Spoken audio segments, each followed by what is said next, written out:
En Ituri, libération d'un otage membre de la Task Force présidentielle par des miliciens Codeco. Le professeur Detchouvi Machou recouvre sa liberté pour principalement raison de santé. Nouvelle prouesse des FARDC toujours dans l'est du pays. Elles ont détruit l'état-major des M23 et alliés au Mont Sabinho dans les parcs de Virunga. Ouverture de la journée nationale de la RDC ce mardi à l'Expo Dubaï 2020. Félix-Antoine Tshisekedi a vanté les immenses opportunités d'investissement de la RDC. Présumé détournement des fonds à l'EPST, Tony Mwaba rejette les accusations portées contre lui par l'IGF alors que la société Transco apporte des nouvelles pièces justificatives contredisant le ministre. Nouveau journal sur Télé 50, bienvenue à tous. D'abord, cette bonne nouvelle, avec les FARDC, elles ont détruit l'état-major des M23 et alliés au Mont Sabinho dans les parcs du Virunga. C'était lors des opérations menées contre ces rebelles par le secteur opérationnel Chocoladé Nord Kivu. Il s'agit d'une stratégie anticipative, telle que voulue par le commandant secteur opérationnel Nord Kivu Sukola 2. Le problème, c'est que d'après les renseignements à notre possession, il y a eu tentative de réorganisation du mouvement 1-23 et alliés au niveau du Mont Sabinho. Alors, comme le commandant secteur opérationnel Nord Kivu Sukola 2 a prévu dans ses stratégies, il fallait de l'anticipation. Et là, nous venons de traiter 4 objectifs des mouvements 1-23 avec alliés qui se trouvaient au niveau du Mont Sabinho du côté congolais. Et le résultat, c'est que, vous l'avez suivi, l'état-major installé à ce niveau vient d'être brûlé. Et d'ailleurs, les autres objectifs que nous avions traités auparavant, nous avons eu à récupérer 3 des éléments de ces mouvements ex-M23 avec alliés qui vont d'ailleurs vous dire qu'ils ont tenté de se réorganiser. Mais grâce à l'anticipation stratégique de forces armées de la République démocratique du Congo, le résultat est là.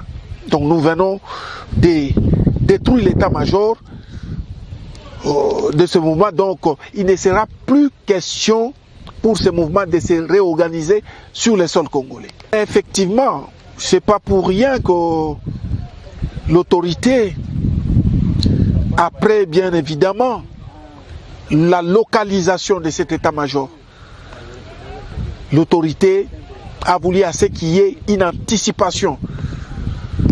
Et voilà le résultat, c'est que nous avons détruit cet état-major, donc que les mouvements M23 sachent le mouvement M23 et ses alliés, qui sachent qu'il ne sera plus question pour eux de se réorganiser dans notre zone de responsabilité ou sur le sol congolais. Et comme je le disais au sommaire, les miliciens du groupe armé Codeco viennent à délibérer un de leurs otages membres de la Task Force présidentielle. Selon le porte-parole de la Task Force, il s'agit du professeur Detchouvi Machou qui recouvre sa liberté pour principalement raison de santé. Parmi les revendications avancées par la milice Codeco, il y a entre autres la fin de l'état de siège. Et puis la journée nationale de la RDC à l'Expo Dubaï 2020 s'est ouverte ce mardi aux Émirats Arabes Unis. Présent à cette rencontre, le président de la République a, dans son discours, vanté les immenses opportunités d'investissement de la RDC sur le plan culturel, géographique et environnemental. Cet événement constitue une véritable vitrine permettant au Congo-Kinshasa de vendre son image au monde. On écoute un extrait du discours du chef de l'État. Pour cette journée nationale, le pavillon de la République démocratique du Congo offre toutes les opportunités existantes et à saisir dans différents secteurs. En ce qui concerne particulièrement la culture, la rumba congolaise qui vient d'être consacrée par l'UNESCO comme patrimoine mondial immatériel de l'humanité sera mise à l'honneur ce soir. Sur le plan du défi environnemental, la République démocratique du Congo demeure un pays solution dans la lutte contre le changement climatique, avec ses forêts tropicales du bassin du Congo, ses tourbières qui contiennent plus de 30 gigatonnes de carbone, ses réserves d'eau douce qui sont à peu près 10% des réserves mondiales. Et pendant ce temps, au pays, mission économique et commerciale de 90 entreprises belges en RDC, le Premier ministre appelle à un partenariat gagnant-gagnant entre les hommes d'affaires congolais et belges. Jean-Michel Sama Lukonde a lancé cet appel hier à Kinshasa à l'ouverture des travaux de cette mission organisée par l'ambassade de Belgique et la conseillère économique et commerciale des régions bruxelloises, flamandes et wallonnes. Le Premier ministre Sama Lukonde est convaincu que cette mission économique et commerciale de 90 entreprises belges va susciter auprès de l'État congolais et des entrepreneurs privés des opportunités d'affaires devant renforcer, d'une part, le partenariat public-privé et d'autre part, soutenir la volonté de coopérer en vue d'améliorer le climat des affaires au Congo-Kinshasa. Sur le plan économique et financier, le gouvernement que je dirige s'est investi dans son programme triennal à diversifier l'économie et à créer les conditions d'une croissance inclusive, améliorer la gouvernance dans la gestion des ressources naturelles, des entreprises du portefeuille et des finances de l'État, et bien sûr améliorer le climat des affaires et à promouvoir l'entrepreneuriat ainsi que la classe moyenne. Il pense que l'intérêt de ces assises résultera des discussions des différents panels déjà inscrits au programme, tant par la qualité des intervenants que des interactions qui résulteraient des échanges entre les partenaires conviés à ce forum. Il a exposé ce que son pays peut apporter dans ce partenariat économique. Et pour mettre en exergue l'amélioration effective du climat des affaires dans son pays, le Premier ministre a rappelé les réformes et tout l'arsenal juridique en vigueur, dont la législation douanière, le code des investissements, le code minier, la législation sur les hydrocarbures, le droit forestier, le droit agricole, le code du travail, le droit commercial ou encore le régime d'échange ayant permis, entre autres, la réadmission de la RDC au préférentiel commercial offerte par la loi américaine sur la croissance et les opportunités économiques en Afrique. Le ministre-président de la région de Bruxelles-Capitale, le secrétaire d'État à la région de Bruxelles-Capitale et du commerce extérieur, le ministre congolais de l'économie nationale et plus de 90 sociétés belges, toutes tendances confondues, prennent part à ces travaux. Le feuilleton peut être loin de finir. Dossier présumé détournement des fonds à l'enseignement primaire, secondaire et technique destiné au tournoi interscolaire. Le ministre Tony Mwaba a rejeté les accusations des détournements des $400 000 portés contre lui par l'IGF. De son côté, le directeur général intérimaire de la société Transco a affirmé avoir perçu $16 000 du ministère de l'EPST alors que les pièces justificatives des agents du cabinet de Tony Mwaba font état de la location des bus à $120 000, des révélations qui confirment les enquêtes de l'inspection générale des finances. Après le feuilleton de 16 millions de dollars américains destinés aux primes des organisateurs et correcteurs du TENAFEP qui avaient sérieusement empoisonné les relations entre les deux personnalités, Jules Alinguet et Tony Mwaba. Cette fois-ci, l'affaire tourne autour d'une cagnotte de $400 000 américains qui aurait été débloqué par le gouvernement pour l'organisation au mois de février à Kinshasa de la phase finale du tournoi interscolaire panafricain de football. Alors que l'IGF accuse les cabinets de l'EPST d'avoir tripatouillé les pièces justificatives des dépenses effectuées, le cabinet ministériel, de son côté, se plaint d'être victime d'un acharnement de la part de celles qui passent pour la sentinelle des fonds publics. Les deux protagonistes, Tony Mwaba et Jules Alinguet, se sont tirés dessus à balles réelles et à visage découvert. Si les cabinets de l'enseignement primaire, secondaire et technique exigent que l'IGF se dessaisisse du dossier au profit des instances judiciaires compétentes présumé neutre, à savoir un des parquets de la ville de Kinshasa. L'IGF de son côté persiste et signe qu'il y a une flottée des pilleurs récidivistes en plus des deniers publics et du côté de l'enseignement primaire secondaire qu'il faut absolument mettre hors d'état de nuire. La tension est montée à tel point que les observateurs suggèrent que la justice saisisse effectivement du dossier pour fixer rapidement l'opinion. Parce que ça n'a jamais été dit ainsi. Je l'ai menti, papa. À Kossi. Je dis bien à Kossi. Pourquoi? On a déclaré, sur le procès verbal, c'est 30 000 $ fois 2, 60 000, qui ont été payés à Transco. C'est une exagération. Et là, vous sentez qu'il y a intention de nuire. Les 120 000, ça vient de... C'est 60 000 $ qui ont été versés à Transco. Transco a perçu en tout 16 000 $, si je ne me trompe pas. 16 000 $,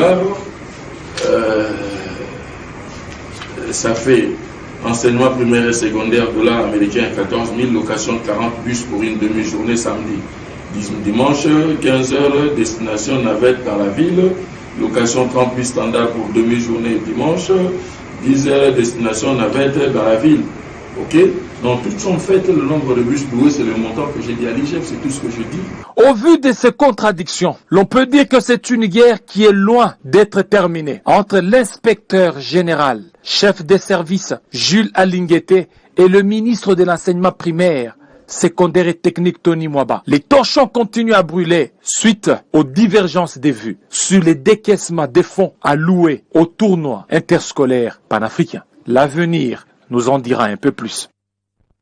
Une affaire donc à suivre dans un autre registre. Bientôt le lancement de l'exploitation industrielle au sein de la société aurifère des Kivu et du Maniema Sakima SA. Ceci grâce au contrat d'amodiation entre cette société et DEFSA Mining Company sous l'appui plutôt de la société MMR. Ces trois sociétés ont signé les accords devant les ministres provinciaux des mines du Maniema. Les contrats d'amodiation entre la société aurifère du Kivu et du Maniema Sakima SA et DEFSA Mining Company reçoit un coup de pouce d'un autre partenaire. Il s'agit là de la société MMR qui a accepté d'accompagner ces contrats afin de lancer l'exploitation industrielle arrêtée depuis 1997 au sein de la Sakima SA. C'est ce qui a justifié la cérémonie du lancement des accords entre ces sociétés par le ministre provincial des mines du Maniema sous la satisfaction du directeur général de la Sakima, Fidèle Bassemenane Kasongo. Aujourd'hui, nous pensons que c'est un couronnement dans le début des négociations que nous avons fait d'arrache-pied et nous pensons que les partenariats entre Sakima et DEFSA, là où MMR, ce n'est qu'un partenaire stratégique, là d'après celui qui est devenu actionnaire majoritaire dans DEFSA, nous pensons développer l'exploitation industrielle dans la partie Kalimade et Mongal. Peu après cette cérémonie, Fidèle Bassemenane Kasongo s'est lancé dans la visite de quelques infrastructures capitales de son entreprise. Le numéro 1 de la Sakima a été tour à tour visiter la centrale hydroélectrique Luchurukuru et celle d'Ambwe à Kailo. Au sein de toutes ces deux centrales, le DG de la Sakima a fait un constat très désastreux. À Luchurukuru, tout comme à Ambwe, des alternateurs, des turbines et installations ont été foudroyés et d'autres restent sous l'eau jusqu'à ces jours. Face à ces défis, Fidèle Bassemenane Kasongo lance un appel aux partenaires de sa société en vue de maintenir ces infrastructures et au gouvernement de la République de faciliter la livraison de 24 conteneurs de matériel destinés à la réhabilitation de la centrale hydroélectrique Luchurukuru, mais bloquée à Kinshasa depuis plusieurs années. À honorer les femmes en ce mois de mars, leur dédié. 10 cinéastes femmes congolaises ont bénéficié d'une formation pour élaborer des films documentaires. Ces dernières ont présenté leur travail hier au siège de cette ambassade. Après avoir participé au programme virtuel des envoyés artistiques du département des États-Unis à RDC, ces cinéastes femmes congolaises habitant Kinshasa, Goma et Bukavu présentent leur travail. C'est la joie de se sentir considérée. Et puis ce souci-là de voir la femme vraiment œuvrer, parce que dans notre secteur du cinéma, quand on parle de cinéaste, souvent on voit ceux qui font le film, le réalisateur, le producteur, tout ça. Et je dirais qu'à peine 2% de femmes s'intéressent à ces métiers. Et là, s'il y a des formations comme ça, s'ils organisent des formations comme ça toutes les années, je pense que notre pourcentage va augmenter. C'était vraiment un plaisir de voir qu'on pense aux femmes Des vidéos sur l'importance d'inclure les voix et les perspectives des femmes dans l'industrie cinématographique. L'aboutissement d'un programme de 3 semaines focalisé sur l'autonomisation de la femme dans le cadre du mois qui lui est consacré. Nous voudrons toujours promouvoir l'égalité des genres. Et le mois de mars, qui est le mois qu'on reconnaît l'histoire des femmes, on a choisi cette année de faire un training avec des femmes qui sont dans les films, les cinéastes. Et pour soutenir l'art congolais, mais ça signifie que dans ces cas, les films. Et on peut voir ça qu'ils ont produit, qui sera dans le festival de films ici à Kinshasa en juin, je pense, juillet, que c'est vraiment impactant de voir l'histoire des femmes congolaises à travers les yeux congolais. À travers cette activité, l'ambassade des États-Unis à RDC a voulu promouvoir les valeurs des femmes à travers le cinéma, le 7e art comme moyen de communication entre les deux nations. Et puis la Commission électorale nationale indépendante a procédé hier lundi au lancement des travaux préparatoires du cadre des concertations entre elle et les personnes vivant avec handicap, issues de la composante genre et diversité, représentant un 10e de la population congolaise. Il était question pour la centrale électorale de recueillir leurs suggestions. La concrétisation de la volonté de l'actuelle équipe de la centrale électorale, ce cadre de concertation, se veut être un espace permanent d'échange tout au long du processus électoral, comme l'a préconisé le président de la Commission électorale nationale indépendante. Denis Kadima a révélé que cette rencontre est l'occasion de la mise en place des mécanismes de collaboration pour des propositions avec un suivi en ce qui concerne les personnes vivant avec handicap. Il y a eu un point assez important en rapport avec l'intégration des personnes vivant avec handicap dans certaines de nos réunions thématiques. Je pense que si ça n'a pas été fait, c'est une ambition, parce que dans nos réunions systématiquement, on se dit qu'il faut qu'il y ait une bonne représentation des femmes, par exemple, il faut qu'il y ait des jeunes. Désormais, on va ajouter les personnes vivant avec handicap. De son côté, le deuxième vice-président de la CENI s'est réjoui de l'engouement suscité par les organisations regroupant les personnes vivant avec handicap. Au niveau des bureaux de vote, l'accessibilité par rapport à la technologie actuelle, est-ce qu'elle a été démise? Je crois que c'est de manière obsolète. Mais nous, au niveau de ces centrales électorales, nous voudrions vraiment que l'accessibilité soit démise. Pour sa part, Joséphine Galula-Kabeya rappelle à l'assistance la ferme volonté de l'actuelle équipe de la centrale électorale, basée sur l'inclusion. La représentante d'IRI, Madiad El Bieb, s'est félicitée du partenariat avec la Commission électorale nationale indépendante qui a la responsabilité de mener à bon port la mission qui lui est assignée, celle d'organiser des élections inclusives, louant les efforts déployés jusqu'au-là par cette institution qui a démontré, selon ses dires, toute sa détermination à aller de l'avant. Et sur le continent, l'ancien premier ministre malien Soumeylou Boubèye Maïga est mort ce lundi à Bamako en détention dans une affaire des fraudes présumées. Il avait 67 ans, poids lourd de la politique malienne. Soumeylou a été entre 2017 et 2019 le premier ministre du président Ibrahim Boubacar Keïta, arrivé au pouvoir en 2013, renversé en août 2020 par un coup d'État militaire, puis décédé en janvier dernier.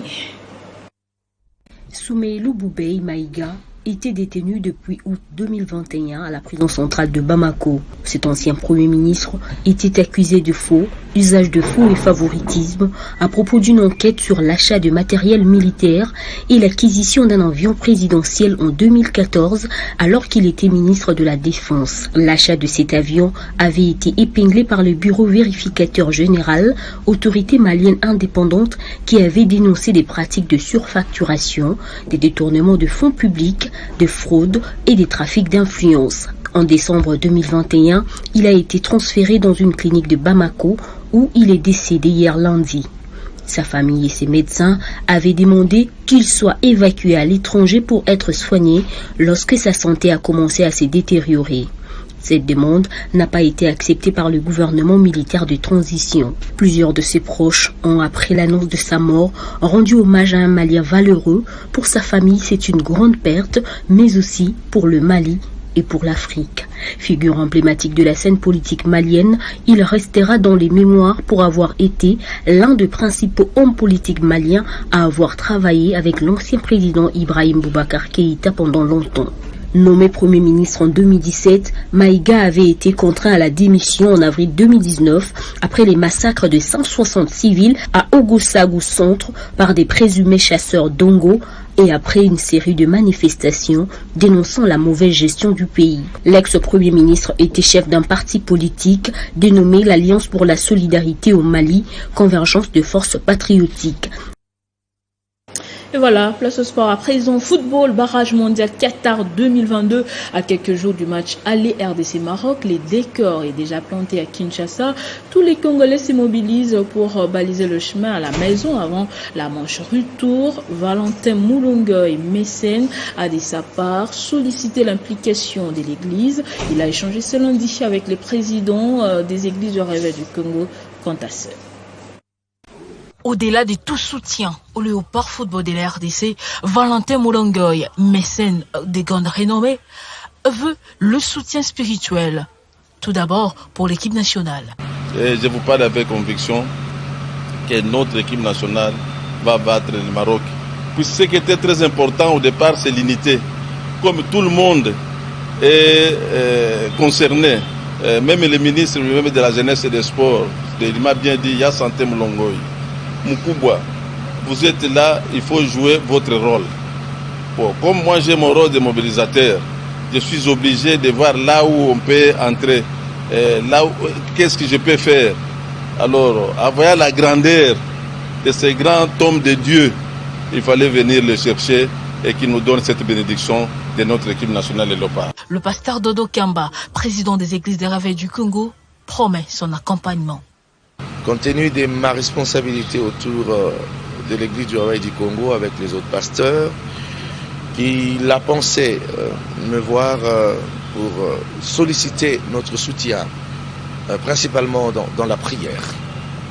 Et nous sommes entretenus, nous avons souscrit, nous pensons que c'est idéalement fondé et objectif. L'équipe nationale a besoin de toutes les énergies, principalement celle qui vient du Dieu Tout-Puissant, c'est par le spirituel que tout commence. Et ma prière et ma déclaration est que Dieu accorde la victoire à cette équipe qui fait foi aujourd'hui à ce Dieu créateur. Et je crois que cette équipe ne sera pas déçue et nous ne serons pas déçus. Tous les moyens sont mis en place pour la qualification des Léopards au mondial 48 ans après. Les derniers obstacles à franchir, c'est le Maroc à l'issue de la double confrontation des barrages.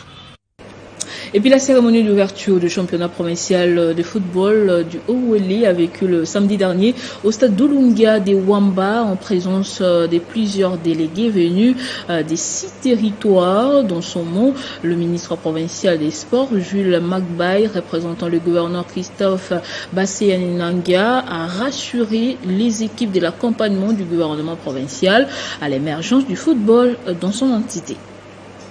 Ils sont venus de 6 territoires de la province du Haut-Uélé prendre part à ces championnats provinciaux de football. Pour ce faire, environ 300 athlètes et staff techniques de différents clubs ont pris d'assaut ce stade de Lunga de Wamba pour cette séance d'ouverture de la compétition, officiée par le ministre des Sports Jules Magbaye, représentant personnel du gouverneur Christophe Bassé-Nanga. La compétition se joue de manière rotative et que pour l'édition 2022, le championnat provincial de la Tanturira de football du Haut-Uélé avait décidé à ce que la compétition se joue à Wamba. Le gouvernement provincial s'en est saisi l'affaire. Aujourd'hui, bien que les stades sont encore à Châtier, le gouvernement provincial avait déjà disponibilisé la totalité de la somme qui était dite pour les travaux, au-delà des dispositions déjà prises pour la mobilité de toutes les équipes qualifiées. Dans cette compétition, le gouvernement provincial n'aménagera aucun effort pour continuer à soutenir les différentes équipes. Juste après le rituel, c'est l'ouverture des hostilités entre le FC Renaissance de Batouba, champion du territoire de Wamba, et l'équipe de Nyongara. Une rencontre caractérisée par l'hégémonie totale de la Renaissance, sanctionnée par sa large victoire de 5-0. Prévoyant, le ministre de Sport a exhorté le fair play aux différentes équipes en vue de promouvoir effectivement le football dans les Hauts-Tuélé, conformément au programme d'action du gouvernement Bastiani Nonga, qui ne lésine pas sur le moyen pour un football véritablement professionnel, suivant à la lettre la vision du chef de l'État, Félix Antoine Tshisekedi, en la matière. Ce journal est terminé, place en rappel des titres. En Ituri, libération des otages membres de la task force présidentielle par des miliciens Codeco.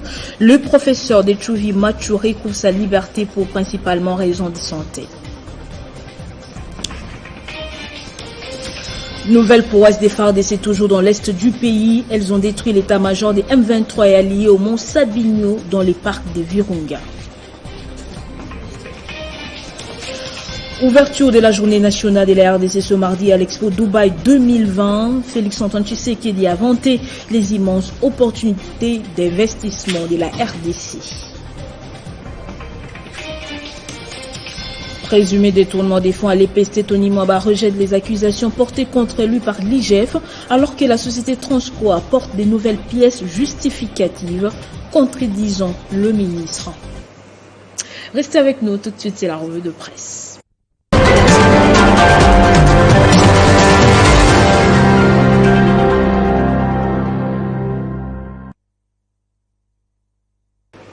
Et c'est avec vous, Jenny Kayembe Moussobola, bienvenue.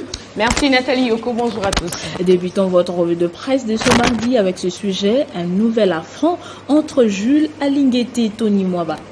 Effectivement, les sujets au cœur de controverse, plus rien ne va entre l'inspection générale des finances et le cabinet du ministère de l'enseignement primaire, secondaire et technique. Les bulldozers de la bonne gouvernance ne reculent pas. Jules Alinguete veut aller jusqu'au bout de la mission lui confiée par le chef d'Ilita, Félix Antoine Tshisekedi Tshilombo. Actuellement, on assiste au jeu de mots entre l'inspecteur chef des services de l'IGF et le ministre des DPST.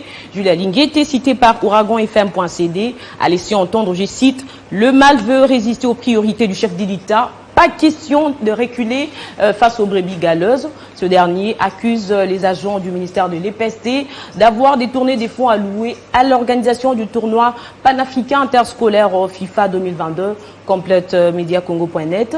L'IGF a même déjà rendu public ses enquêtes sur l'organisation de ce tournoi confié au ministère des Sports et Loisirs et celui de l'EPST, alors que le ministère de Sport a déjà justifié l'utilisation des fonds mis à sa disposition. Pendant ce temps, celui de l'EPST boude, et c'est ce qui a suscité la colère de l'IGF. D'après cette mission de contrôle repris par mediacongo.net, c'est après que ces inspecteurs généraux ont interrogé les agents du dit ministère qu'elle a décidé de transférer le dossier à la justice. Et la réaction du ministre des tutelles n'a pas tardé. Il dénonce par ailleurs les pratiques illégales de détention de l'IGF.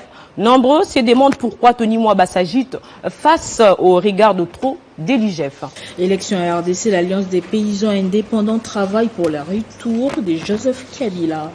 Effectivement, Nathalie, on reconnaît des bons amis pendant des moments difficiles. Dit un adage, le vent a soufflé au front commun pour les Congos et a mis à nu la vraie nature de certains, occasionnant ainsi les départs de plusieurs classiques de la famille politique de Joseph Kabila Kabange, infidèles à leur autorité morale. Mais malgré tout, il y en a qui sont restés fidèles, notamment l'Alliance des paysans et indépendants de Joseph Kokonyangi.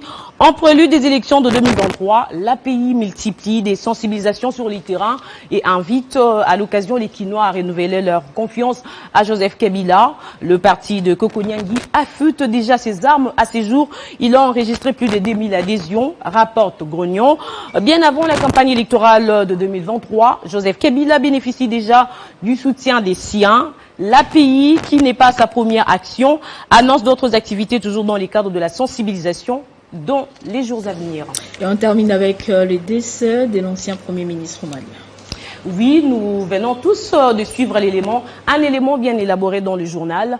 Soumeylou Boubèye Maïga, premier ministre malien, âgé de 67 ans, était depuis tous ces temps détenu en prison après le renversement du régime Ibeka par les militaires au pouvoir actuellement, rapporte Radio France Internationale. Nombreux parlent d'un assassinat, surtout que depuis l'annonce de sa mort, la junte malienne n'a pas encore réagi et les réactions sont nombreuses et l'émotion est grande. Le président de la Commission de l'Union africaine, Moussa Faki, exprime sa tristesse suite à cette disparition. Pour les défenseurs des droits de l'homme, c'est triste et tragique. Pour eux, c'est une mort annoncée. Et en Côte d'Ivoire, le chef de l'État a adressé ses condoléances les plus émues à sa famille et à ses proches. Et l'homme politique sénégalais Abdoulaye salue la mémoire d'un militant courageux et d'un homme d'État lucide.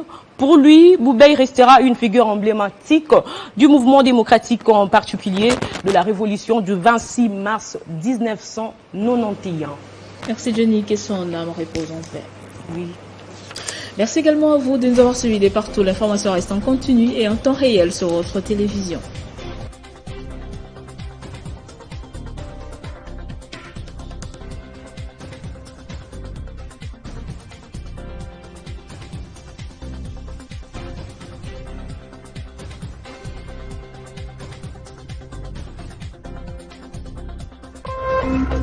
Téléchargez les infos Télé 50 sur www.télé50.cd.